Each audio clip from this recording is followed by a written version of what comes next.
Welcome to New Atlas Live. I'm Brian Berletic. Joining me, as always, is Angelo Giuliano. And joining us this week is Rasheed from the Red Pill Diaries and also Danny Haiphong. And I will put all of their information in the video description below after the show is over. Thank you, gentlemen, so much for joining me this evening. But your mornings, Danny and Rasheed, I really appreciate that. And thank you, everybody who is joining us from all around the world. And before we get started, if you have a question, just type in like a capital Q or question in all caps. I'll star it and we'll try to get to it at the end of the show. And if any of you gentlemen need to leave for any reason, don't worry about it. If you're tired or you have something scheduled, you're more than welcome to go. And you're always welcome back next week.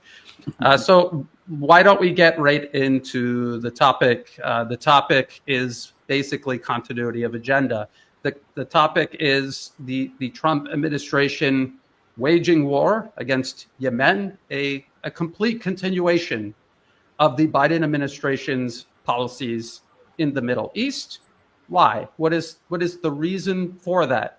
And this whole situation with Ukraine, a president who said he was going to end the conflict in 24 hours, and which he never could have done, but he could have announced decisions in 24 hours that would have eventually ended the conflict. He just cut all aid to Ukraine, which means he could have done that at any time.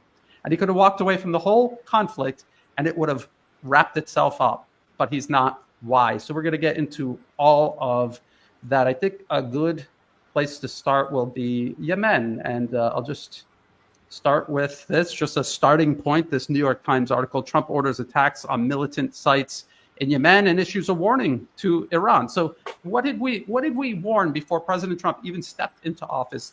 All of these wars were going to continue, especially war with Iran and also China. So that is exactly where this is all headed. And why? Why are we attacking? Let's see if he says why. Well, anyway, Danny, you posted something on X and you were getting all kinds of responses. Why didn't you talk about that? Let's talk about the underlying problems here as well. Yeah, well, let's begin with this. The Trump administration, I had Larry Johnson on my program yesterday, and he said something which I think is 100% true, that Donald Trump is bought and paid for by Israel, AIPAC, the Israeli lobby. We have to be honest about this. His campaign received enormous cash flow from people like Miriam and Sheldon Adelson. This has been the case for Donald Trump ever since he ascended into politics. And his policies relating to West Asia have demonstrated this quite clearly. Donald Trump did not want to enter the presidency with an active genocide occurring. So that's why he brokered the Biden May 2024 ceasefire. That's why he got it done. However, ever since that occurred, Israel has still been killing 4 Palestinians a day, every single day in Gaza. And Israel and the United States have completely shut off aid, a complete 100% blockade of Gaza, starving the people of Palestine there. And that had led to Yemen, Ansarallah, restarting their naval blockade of the Bab el-Mandeb Strait, the Red Sea, and other relevant corridors. And this is why Donald Trump launched this war, because he's doing it on behalf of Israel. He could not allow, and he does not want to allow, Yemen to essentially stand up for Palestine and assert and enforce the Geneva Conventions through this blockade, which has already and had already hurt Israel's economy over the course of those 12 plus months which the blockade was operating before the Gaza ceasefire.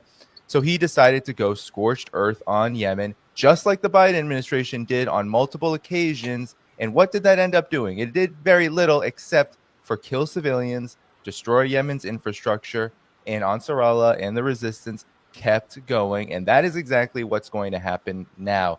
Ansarallah is already firing projectiles. There will be consequences for the United States in the region.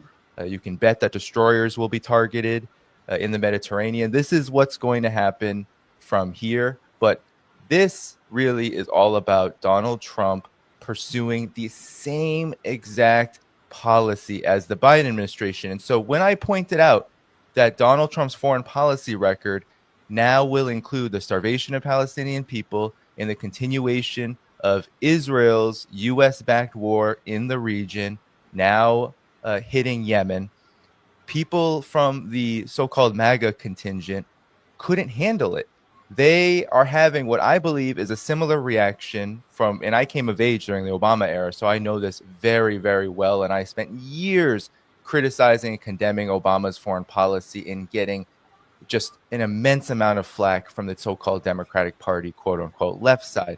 Now the MAGA side, despite this being Trump's second term where he isn't delivering on anything concrete, because talks are not concrete, and I will give all the credit in the world for talking to Russia, but it does not equal any kind of concrete deal, one that's enforceable and one that we can say has actually brought peace to anywhere for anything, let alone Ukraine. So that is a work in process. And I know we're going to talk about how contradictory everything has become and how there are obvious machinations and developments that show that the conflict in Ukraine could very much rage on for many years to come. But back to West Asia, back to the Middle East, when I pointed this out, they couldn't handle it. There's just all kinds of excuses made for Donald Trump, similar to how people made excuses for Obama. Oh, he can't do it all. Oh, he needs to focus on Russia right now. Well, what about the Yemen? They're terrorists. What about Ansarallah? They're terrorists. You can't. How are you saying there are civilians being killed? Are they all living in military bases? Because that's what Donald Trump is targeting. It's just all kinds of excuses made for the fact that Donald Trump is literally pursuing the same exact policy as the Biden administration in Yemen and in West Asia. The only difference being is that Donald Trump is a new president coming into a situation that he wanted to save face from. Now that he is moving into the later stages of what still is a very early presidency, he is beginning to show his true colors. And this is what has happened during every single U.S. presidency. We can just look since the end of the Soviet Union, the fall of the Soviet Union. Every U.S. president has done this. They've come in making promises. They'll move very briefly on those promises. And then what they'll do in terms of talk and rhetoric, and then what they'll do is they'll do what U.S. foreign policy is designed to do, which is to expand empire, maintain hegemony, and of course, utilize, exploit, and push forward proxies like Israel and defend them and maintain them and strengthen them so that they, the U.S. foreign policy blob, the establishment, can continue onward toward its ultimate objectives. And Yemen, I'm not surprised Yemen is the first to be hit with Trump era warfare, because to be quite frank, Yemen is, and this might seem hyperbolic to some, is the strongest arm of the resistance still, because it has been able to do concrete damage to Israel's economy. And just for the fact that it can survive and strengthen under the worst and most deplorable conditions only strikes even more fear into the Trump administration, which everything that Trump has done so far is about saving face. And we can see that with Mahmoud Khalil trying to deport Palestinian activists, pro-Palestine activists in the United States. And we can also see that in the region where every single move made is about preventing what the Biden administration ultimately became completely mired in, which was a regional war that was only going to degrade and make the U.S.'s overall stature in the world weaker in the public eye. That's what Trump wants to avoid, but he's doing it by trying to go scorched earth on everything. I mean, he's even calling Chuck Schumer a rabid Zionist Palestinian. Like, this is how absolutely unhinged Donald Trump really is. He's showing his true colors, and people who support Donald Trump's so-called peace platform in any area, Russia or otherwise, have to understand that rhetoric does not mean reality. And we are seeing reality now. We are seeing hundreds of people being killed, injured in Yemen. The total is going to be higher than that by the time this is all over. And it's just a prelude to what we can expect from Trump in the Middle East. It's going to be about war, because Israel cannot sustain itself. It cannot go on. It cannot pursue what it wants without war. And the United States finds itself completely and utterly dependent on Israel to maintain its hegemony in that part of the world. I forget who said it last live stream, but someone said that Iran is the soft underbelly of the pillars and multipolarism. Rasheed, I thought it was you, and that is exactly what this is all about. So Israel is to the Middle East what Ukraine is to Eastern Europe. It is a U.S. proxy, is a very valuable, long-standing U.S. proxy. It is a forward operating base for first British and now American interests in the region. And this is all aimed at Iran. And President Trump has talked specifically about Iran in regards to striking Yemen. And I just want to point this out, and I finally found it. And this is President Trump saying this. Today, I've ordered the U.S. military to launch decisive and powerful military action against the Houthi terrorists in Yemen. He said they have waged an unrelenting campaign of piracy, violence, and terrorism against American and other ships, aircraft, and drones. What are all these American ships and bases and troops? What is Yemen striking these ships in their ports back in the United States, or are they on the other side of the planet off of Yemen's coasts? And are these ships and troops and bases that have been part of a decade-spanning campaign of military aggression, illegal occupation, and simply burning nation states to the ground, the most recent being Syria? One more thing I want to add before we get to Angelo and Rasheed. We were just watching the U.S. installed terrorists, HTS terrorists, Al-Qaeda in Syria. They are literally still listed by the State Department as a foreign terrorist organization. They are mass slaughtering Alawite Christians and other ethnic religious minorities in Syria.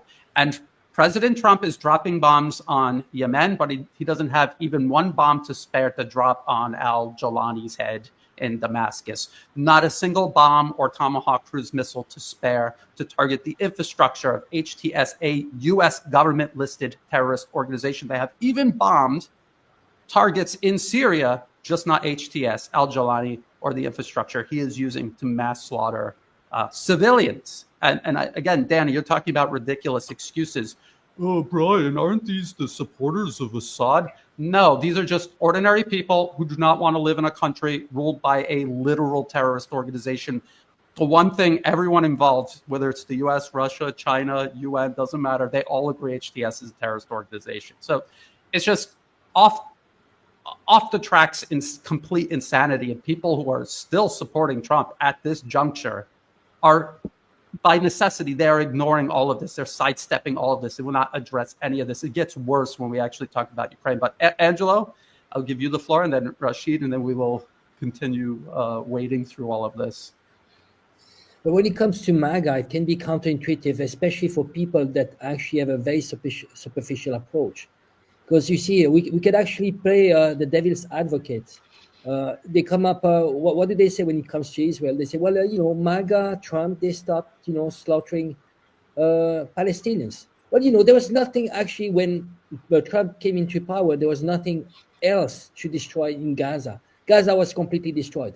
The next step would be just to annihilate completely the whole population, which they can't. But everything is destroyed. The job has been done.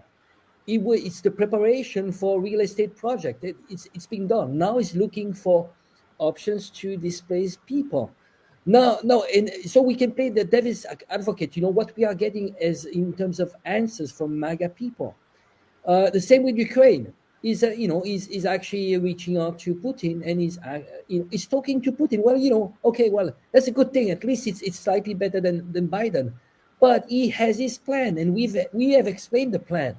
That's a division of labor. When you look at every single step that is done, what he has achieved. Number one, he wants to achieve that he doesn't want to be the one that loses the war against Ukraine. So he doesn't want to have the blame. So it's a shifting blame to Zelensky and Biden.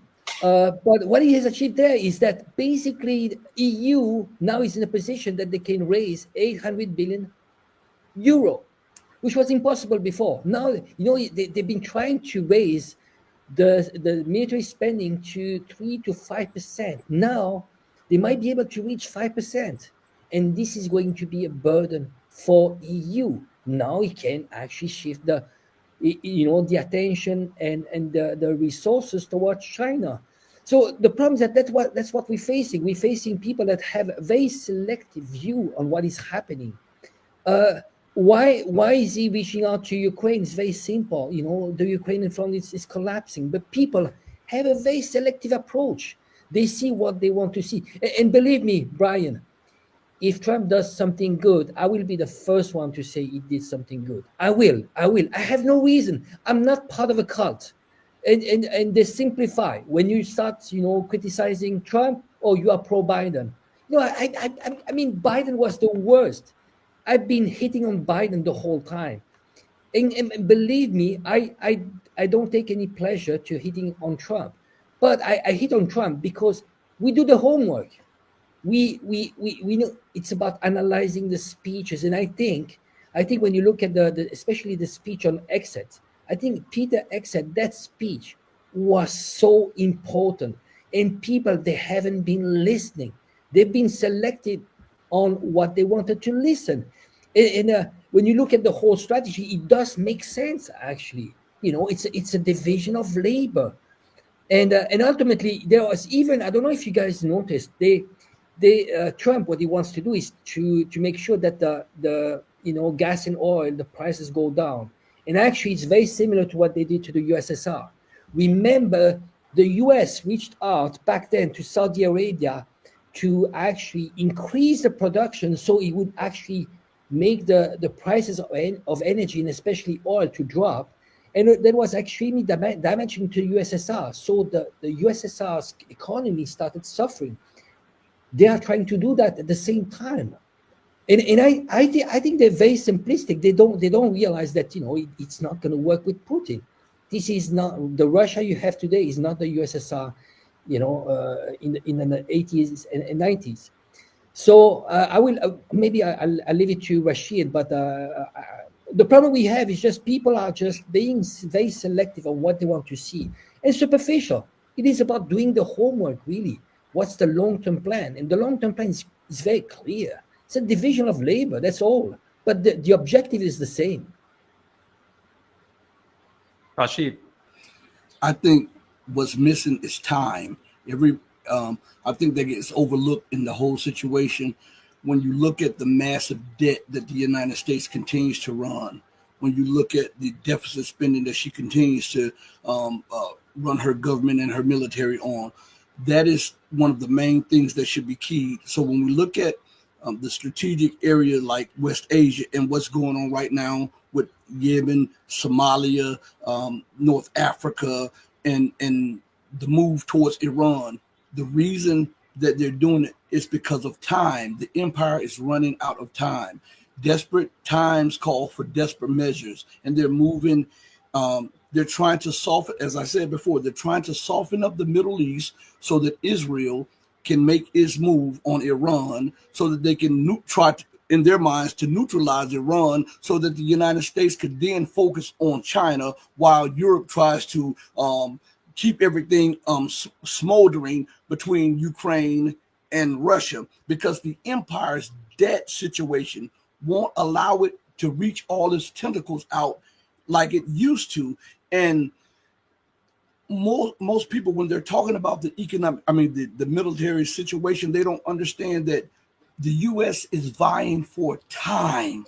She can't kick that debt burden down the road anymore, because now you see China, now you see Russia, you see all of the BRICS nations are now moving towards an alternative financial system. That means that America can't project debt in perpetuity. And that means she has to throw some type of monkey wrench to keep the world off course from bringing in some type of new financial system. So what do? You attack the strategic areas of the world. You want West Asia in total chaos. You want North Africa in total chaos, so that you can dominate the waterways, the land and trade routes, so that you can then focus on China, which they have already said is their most pressing threat, while pacifying Russia, because ultimately you want to double back on Russia because of Russia's nuclear potential and all of its resources. So if you can defeat China, you buy the empire time, and they can slowly adjust their financial order because they have subdued China, and they believe that if they can subdue China, if they can knock Iran off, then they can go back to Russia, and then they can move on Russia and take control of its resources. So the mass slaughter of the Palestinians is one part of the main goal, and the rebuilding of Gaza under U.S. and Israeli control. That is a byproduct of imperial thought, because they want to remove every obstacle to dollar hegemony. And that's why you see them hidden, like Danny said, they're hidden the Houthis, because the Houthis have exacted a huge economic toll on America, not on Israel, and on all of America's partners who are aiding Israel with the supply of weapons. Now, when we go back to Donald Trump and we talk about this is Biden's war, a lot of people keep saying, and even Donald Trump said, this is Biden's war. But we forget that he had a presidency before Biden, and he doubled the funding for the training of the Ukrainian soldiers. He doubled funding for the weapons of Ukrainian soldiers, and he doubled funding for the so-called government, which he now calls a dictatorship. So how can we have amnesia about this? All of this stuff is a head fake, everybody, and I'll leave it right there. We can go further. Oh, sorry, Brian. Continue. No, well, okay, Danny. I just want to show people this, because I do keep hearing that. I hear President Trump himself continuously saying this is Biden's war. He's responsible. President Trump, during his 4 years in office, his first term in office, he helped prepare for and provoke the war in Ukraine. He played an equal role. He could have spoke up about it. He could have stopped it. People made excuses for him back then. Oh, he's got bad advisors. He didn't know what he was doing. He's such a young buck. He has no experience. But he brags even to this day about arming Ukraine. And then in the Oval Office, he's demanding Zelensky thank him for sending weapons to Ukraine, which almost certainly precipitated this war, or at least contributed towards it, burning the country to the ground. Thank us for burning your country to the ground. Oh, by the way, sign this mineral deal so we can sift through the ashes and see if there's anything valuable we can cart off back to the U.S. Danny, go ahead. Well, I just wanted to reinforce Rasheed's point, because when, as you said, Brian, Trump continues to say this is Biden's war, everything that's happening now is Biden's fault. That is just typical U.S. politics. It's just that Trump is louder. Trump is less perhaps politically inclined. He just says what he says. But that's how all U.S. presidents play politics. They blame whoever came before them so that whatever they do in the present is justified. And to this point that you were making, Rasheed, it's a really good one, because I've been saying since Donald Trump came into office, everyone looked at him like this ascendant. Look at the mandate he has. Look how powerful he is. He's going to come in and change everything. And from day one, I was urging people to understand that the United States is in a far weaker position now than truly it has ever been as an empire. Now, Brian, I love having you on my show and talking to you, because you always remind that just because the United States is in a weaker position doesn't mean it can't create a lot of damage and cause a lot of harm and cause trouble. And that is all true, because as the United States gets more desperate, as you were saying, Rasheed, as it loses its grip over its financial and economic hegemony, it is not able to compete in any sort of way worldwide with this rising multipolar world. It cannot stop the ascendancy of China. It cannot stop the rise of Russia. It cannot keep Iran from continuing to integrate into a multipolar world despite starvation sanctions. It can't stop these countries from pursuing their own independent path. And Donald Trump came into office at a point where that reality was not only accelerating to a point that is truly unstoppable in many respects, but he was coming in with a mandate to do something about it. And that is what people completely miss. They believe that because he was talking peace in Ukraine, that meant he actually wanted peace in Ukraine, rather than, if you listen to everything Pete Hegseth, his literal Secretary of Defense, what he has said, he has chopped up the world into points of responsibility, as you, Brian and Angelo, have constantly reminded us. It's right there in his speeches. He talks about U.S. going for China, while Europe goes for Russia. And to be quite frank, while they don't talk about the Middle East so much, it was quite obvious. And now with the bombing of Yemen, it is quite clear that the United States sees West Asia as its responsibility as well, because, you know what, no one else is going to take care of it for Israel. So this is the dilemma that Trump entered office into. And the bombing of Yemen right now is just a manifestation of this deepening desperation, the loss of U.S. legitimacy worldwide, the loss of U.S. economic dominance worldwide, which is translating into, which I've been saying for years and years, ever since the Obama era, it translates into harsher, fiercer, more expansive and dangerous and cataclysmic and potentially nuclear wars. That is where all of this is heading. But Donald Trump has a really hard lesson coming to him, because he constantly blames Biden for what happened before. Biden. Well, if you just looked back at what happened during the Biden administration, bombing Yemen, bombing Hodeidah Port, bombing Sana'a, bombing residential neighborhoods, trying to defeat Ansar Allah, it doesn't work, because you cannot bomb an underground resistance that just comes right back up with its hypersonic weapons, and it will continue to attrit with whatever it has. However people think it's meager, it is very significant, because the United States wouldn't be bombing Yemen if it wasn't. They are, as Rasheed said, scared of the economic consequences that this tiny, completely impoverished, nearly genocided to extinction country is bringing to bear on the empire. And I don't think there's any bigger manifestation of how weak that makes the United States look worldwide. And it's causing Donald Trump a complete and utter crisis in terms of how he frames himself, how he frames his administration, versus what the reality really is. And Danny, you were saying about how this is MAGA Obama, and I was just thinking about how, because I remember those 8 years very clearly. I was already writing articles that whole time, and I remember everyone who was defending Obama, everything that he was doing, because you would say, he said he was going to end all these wars. He has a Nobel Peace Prize. Why is he starting wars? And people say, well, look at the mess Bush left him. They were still saying that 8 years, and all the way to the very end, they were saying that, look at the mess that Bush left him. So, like you say, Danny, this is something that they have always done, and it's just continuing. This is what we were trying to warn everybody about: continuity of agenda. Nothing was changing. And to be honest, if you listen to, just like you say, Danny, with and Angelo, with Secretary of Defense Pete Hegseth, he literally told you what the whole plan was, and it's not for peace in Ukraine. It is to freeze it, put troops on the ground, create a buffer zone, just like they did in Syria, and pivot to China and start a bigger war. And I hear people talking about Trump trying to make peace in Ukraine and then redirect resources to China. And don't they hear themselves talking when they say that? What are you doing? Why are you pivoting to China? To do the exact same thing to China? They're not connecting the two together at all. They're not understanding that this is all just one big conflict.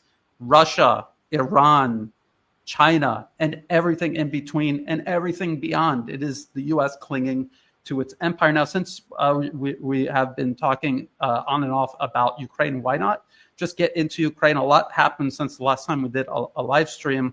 And I just wanted to talk about this. There was this talk between Secretary of State Marco Rubio and his counterparts or Ukrainian representatives in Jeddah.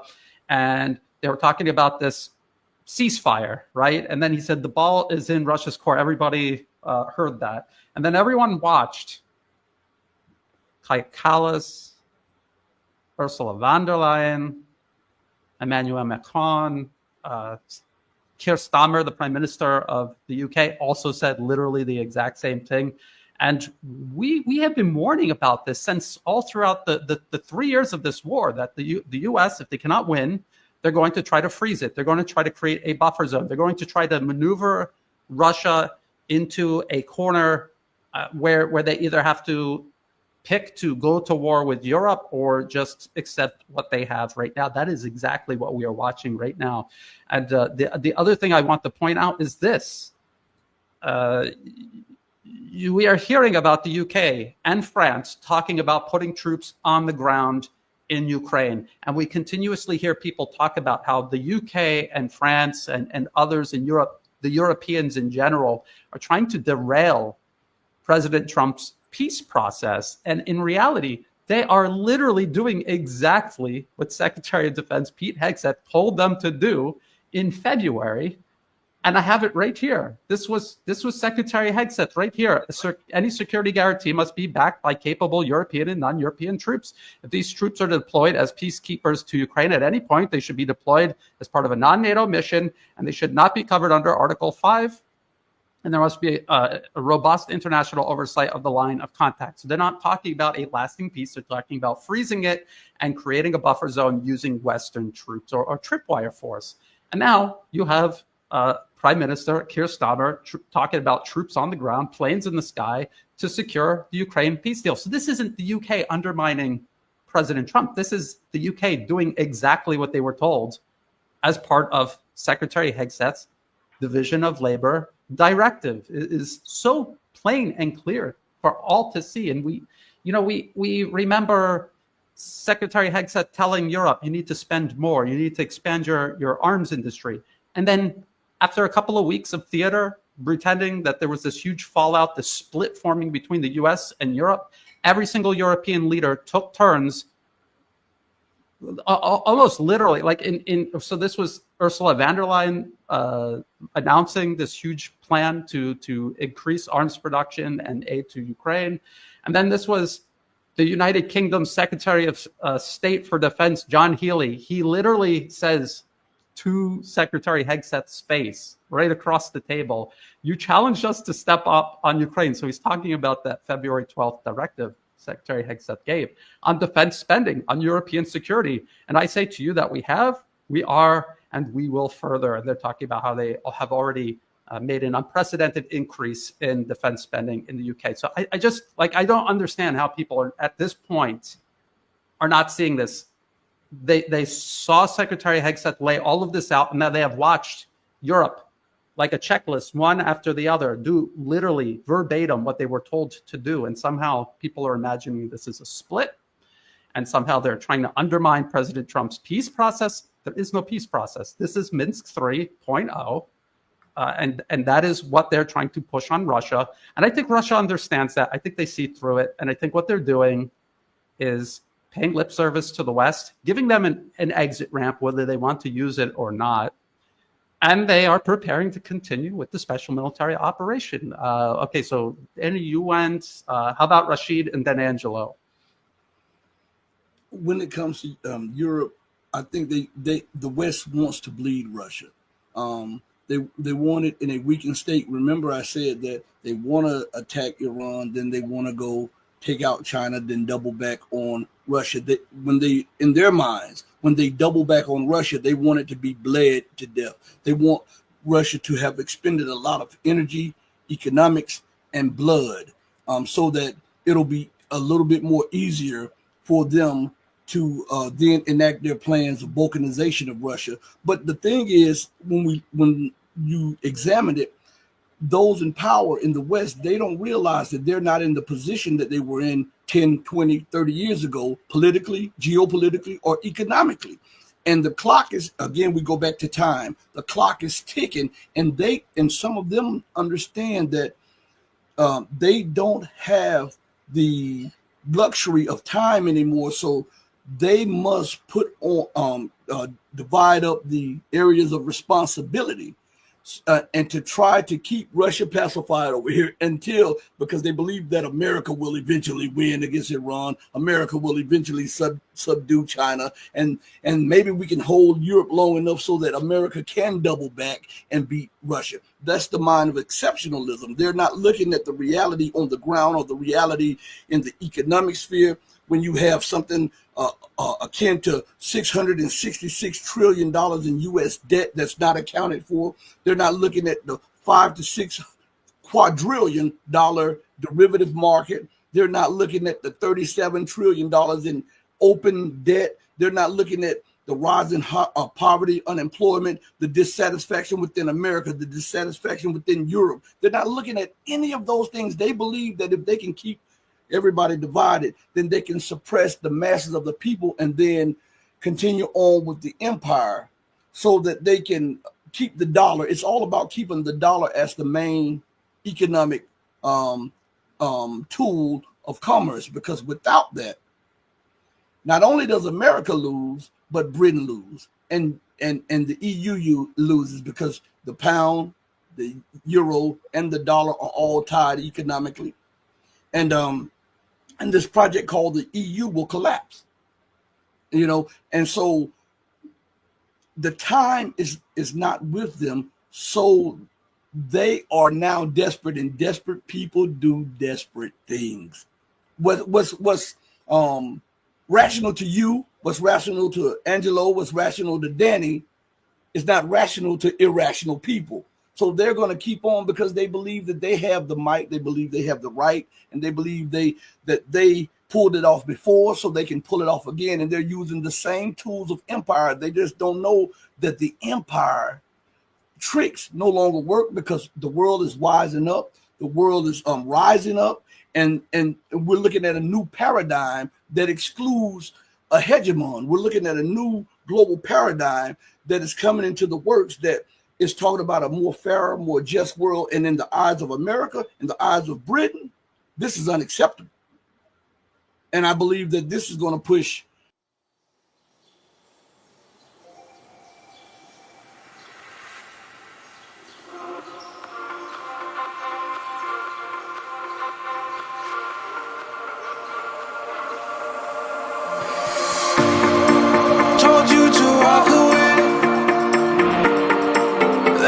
my first and last mistake. I'm blue without your face, but what can I do? 'Cause I'm just a sinking ship, and you're just a